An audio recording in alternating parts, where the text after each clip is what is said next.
Pan 2.0 contract गंवाने के बाद टूट गया निवेशकों का भरोसा, क्या अब भी इस स्टॉक में दम है? कंपनी का क्षेत्र Protean eGov Technologies digital public infrastructure DPI के क्षेत्र में काम करती है। यह कंपनी सरकार को टैक्सेशन, पेंशन, शिक्षा, कृषि, हेल्थकेयर जैसे क्षेत्रों में डिजिटल प्लेटफॉर्म उपलब्ध कराती है। भारत से बाहर विस्तार भारत में डिजिटल इंफ्रास्ट्रक्चर के सफल मॉडल को डीपीआई इन अ बॉक्स के रूप में अंतर्राष्ट्रीय स्तर पर बेचना चाहती है। पहला इंटरनेशनल प्रोजेक्ट मोरक्को से मिला है। राजस्व के स्रोत project based revenue, subscription model monthly बटा एनुअल, ट्रांजैक्शन आधारित फीस। प्रोटियन के मुख्य business verticals tax services, pan card जारी करना, पेन और पैन केंद्र चलाना, पेंशन सर्विसेज, एनपीएस और अटल पेंशन योजना के लिए 97% मार्केट शेयर के साथ रिकॉर्ड कीपिंग, आइडेंटिटी सर्विसेज, आधार आधारित ई-केवाईसी, ई-साइन और digital authentication, other services, ONDC, AgriStack जैसे प्लेटफॉर्म्स पर सेवाएं देना। आईपीओ और शेयर प्राइस मूवमेंट 2023 में आईपीओ 792 रुपए के प्राइस पर आया था। शेयर 2250 तक गया, फिर भारी गिरावट के बाद अब 950 पर ट्रेड कर रहा है। वित्तीय प्रदर्शन FY21 में रेवेन्यू 600 रुपए करोड़, FY24 में 882 रुपए करोड़, FY25 में गिरकर 841 रुपए करोड़, एबिटा FY22 में 124 रुपए करोड़, FY25 में घटकर 80 रुपए करोड़, मार्जिन गिरकर 10% पर आ गया है, FY22 में 18%, रोज घटकर 12% हो गया है वैल्यूएशन।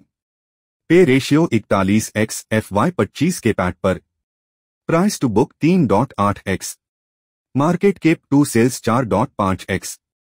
गिरावट के बावजूद वैल्यूएशन सस्ते नहीं हैं। पैन 2.0 कॉन्ट्रैक्ट नहीं मिलने से बड़ा झटका।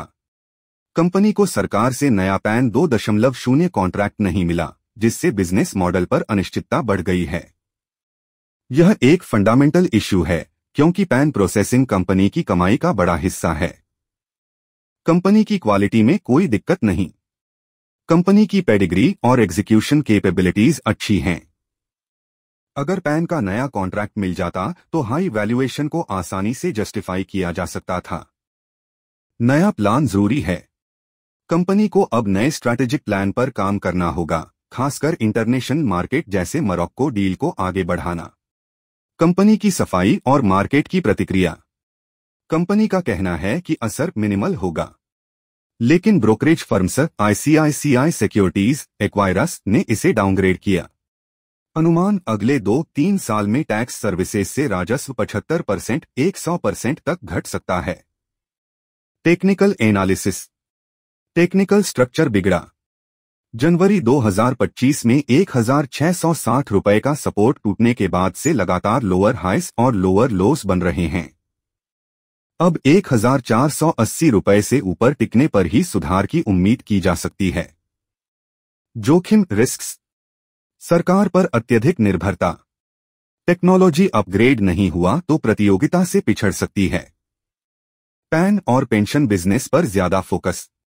नए और बड़े प्लेयर्स से प्रतिस्पर्धा। वित्तीय रिपोर्ट में कई इंटेंजिबल्स का बढ़ना। निवेशकों के लिए सबक और आगे का रास्ता। सिर्फ कॉन्ट्रैक्ट नहीं, बल्कि फंडामेंटल का मुद्दा है। यह गिरावट केवल एक कॉन्ट्रैक्ट की नहीं है, बल्कि बिजनेस की एक तरफा निर्भरता और वैल्यूएशन की रीअसेसमेंट है। डाइवर्सिफिकेशन की जरूरत। पैन पर निर्भरता से हटकर कंपनी को अपने अन्य वर्टिकल्स को मजबूत करना होगा। पेंशन और आइडेंटिटी सेक्टर में अच्छी मौजूदगी है, लेकिन उसे स्केलेबल बनाना होगा। Investor action. यदि आप निवेशक हैं तो यह वेकअप कॉल है।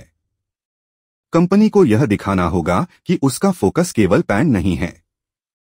डाइवर्सिफिकेशन और इनोवेशन के जरिए नई ग्रोथ लानी होगी। क्या करें निवेशक? होल्डर्स अगर पहले से होल्ड किया है तो 1-2 तिमाही रुककर आगे की स्ट्रैटेजी समझें। नए निवेशक तुरंत खरीदारी से बचें। अनिश्चितता साफ होने के बाद ही स्टैगर्ड तरीके से निवेश पर विचार करें। कंक्लूजन। वीडियो में किसी भी स्टॉक के लिए बाय सेल रिकमेंडेशन नहीं दिया गया है। सभी जानकारियां एजुकेशनल पर्पस के लिए हैं। वीडियो पसंद आया हो तो लाइक करें, चैनल को सब्सक्राइब करें।